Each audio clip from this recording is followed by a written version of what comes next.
Alô, minha gente, torcida do Flamengo, rubro-negros e rubro-negras, com imenso prazer que iniciamos mais um Nas Garras do Urubu. Esse é o número 4, é o primeiro de 2009.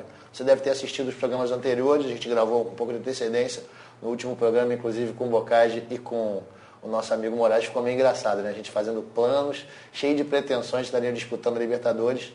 Foi um fracasso, nossas pretensões todas erradas. O Moraes está devendo pão de queijo para o maior galerão.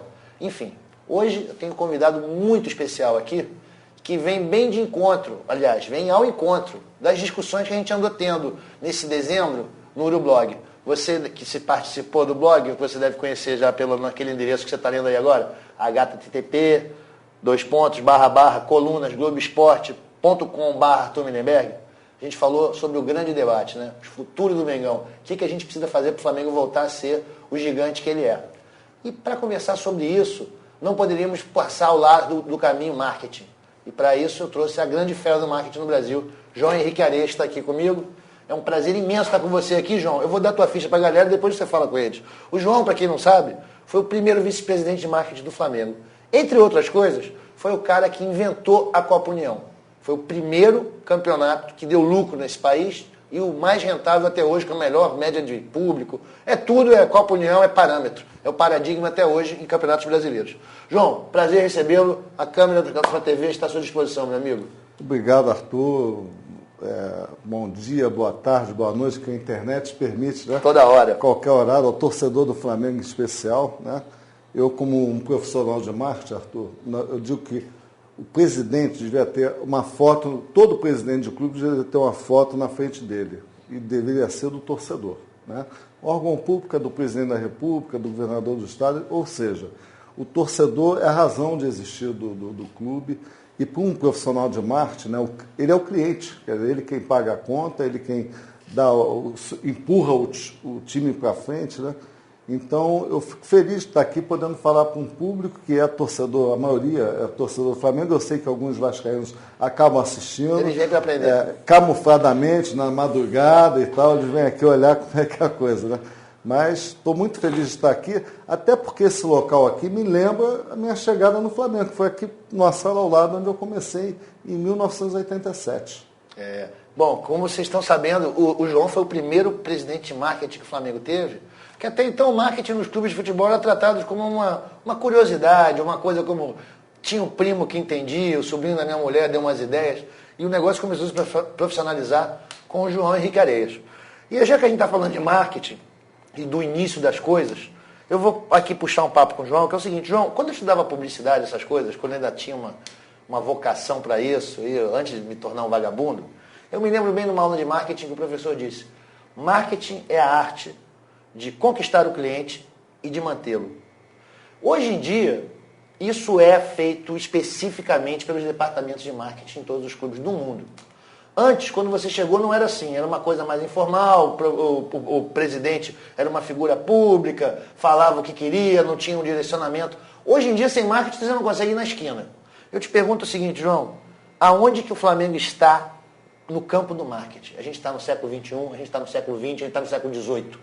Olha, Arthur, você falou bem. Até os anos 70, a relação, né, do dirigente voluntário, porque o presidente, os vice-presidentes do clube são pessoas que exercem o cargo de forma voluntária, eles não recebem, não são profissionais. Então são amadores, são voluntários.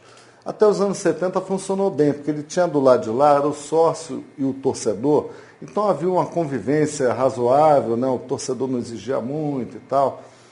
Mas ao longo dos anos isso foi complicando, porque nos anos 80, com a Copa União, um projeto que foi desenvolvido aqui dentro do Flamengo e que viabilizou o Clube dos 13. O Clube dos 13 hoje só existe porque a Copa União foi viabilizada, numa época em que a CBF disse que não tinha dinheiro para pagar viagens e estadias do campeonato. Os maiores clubes do Brasil se reuniram, os 13 maiores, e numa reunião aqui eu apresentei o projeto e depois, junto com o Celso Guerê, que era o diretor de marketing do São Paulo, poucos clubes tinham essa função, né? O São Paulo, por acaso, tinha, né? E aí nós fomos vender e conseguimos o dinheiro que precisava. Aliás, precisava de 1 milhão, que a CBF disse que não tinha, por causa do problema com a loteria esportiva, que era que financiava isso, e nós conseguimos 6 milhões em 30 dias. Você vê a força. Cruzados, né? Na época não era uma dessas cruzado moedas aí. novo, Não, mas desse. foi 6 milhões de dólares. Eu me lembro que eu trabalhava numa multinacional, a IBM, então a gente trabalhava muito com dólar. É uma moeda forte, ao longo do tempo você consegue mais ou menos ter um parâmetro. E ali, vamos dizer assim, 87, 3 anos antes, nós tivemos a Olimpíada de Los Angeles, que foi a primeira Olimpíada a dar lucro, porque 8 anos antes de Montreal, em 76, deu um prejuízo para a população canadense, porque eles pagaram aquela conta, né, com seus impostos, até o ano de 2002. Em 84, a população de Los Angeles, né, esclarecida e tal, disse, aqui não vamos fazer a Olimpíada porque nós não queremos pagar essa conta.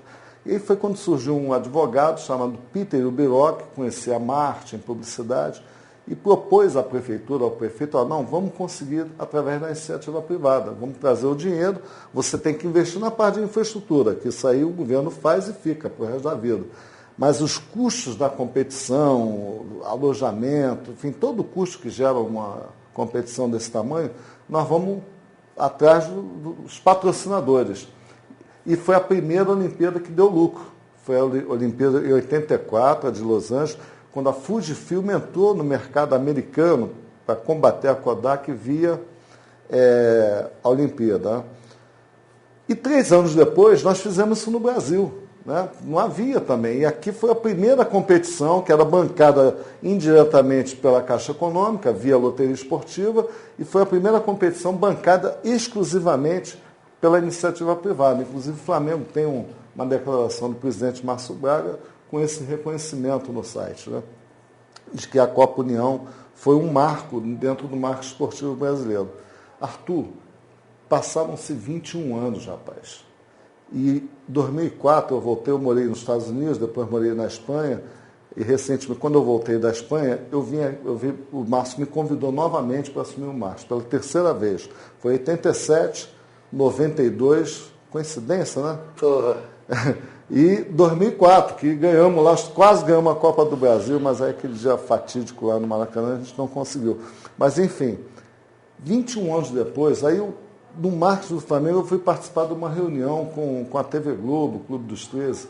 Estava se discutindo o contrato de transmissão, rapaz, como a gente discutiu há 21 anos atrás. O primeiro contrato de transmissão foi nós que fizemos, de um campeonato inteiro. A gente só se transmitia jogos isolados. E eu achei incrível aquele pior. Licenciamento de produtos, né? Esse bonequinho aqui, a bandeira, isso aqui chama-se licenciamento. Né? O que é licenciamento? É você ceder a tua marca para colocar em diversos produtos, a sua marca, o escudo, o mascote. Né? Nós fizemos 2 primeiros contratos coletivos de licenciamento, que foi com uma empresa de plástico aqui do Rio de Janeiro, a Dover, queria fazer adesivos com o escudo dos clubes, com os mascotes, e com a editora Abril, o álbum de figurinhas. 21 anos, isso que é uma receita fantástica. Você sabe que nos Estados Unidos, é interessante o torcedor conhecer, quer dizer, por que os times da NBA, né, aqueles times de basquete, de futebol americano, não tem a Coca-Cola na camisa, uma empresa como o Flamengo tem a Petrobras e tal? Eles têm a marca deles, porque não tem dinheiro que pague, a Coca-Cola não vai conseguir cobrir o que aquela marca gera na venda de produtos licenciados. Você imagina, então, o tamanho do mercado americano. A marca Knicks é muito mais poderosa que a Coca. Mas é como se o Flamengo um dia falasse assim, eu não quero Petrobras, não quero ninguém, vou botar Fla aqui. Aquele Fla que o Hans Donner... Eu pensei nisso na época, em um determinado momento cheguei a pensar nessa loucura, porque a receita de licenciamento é grande. Pois bem, o Flamengo, que tem a maior torcida do Brasil, estava faturando agora, recentemente, R$1 milhão por ano, que não é nada. Isso é uma merreca, né? Não é nada. Quer dizer, de uma forma geral, o marketing no Brasil não evoluiu. Ele evoluiu muito pouco em relação ao seu potencial. Entendi. Mas isso se deve muito ao modelo de gestão baseado no dirigente voluntário. Tudo bem, João. Então você tocou no ponto, dirigente voluntário. Olha só, eu sei que você é um profissional, você lida com profissionais o tempo todo, e a gente tem mais 1 minuto nesse bloco. Eu vou te perguntar no próximo bloco, então, qual a sua opinião sobre o que vem sendo feito no Flamengo? Eu quero que você se dispa aí dessa sua ética profissional e fale como torcedor do Flamengo, que conhece pouco esse mercado. Daqui a 1 minuto a gente vai voltar, beleza? Torcedor e conselheiro. Maravilha.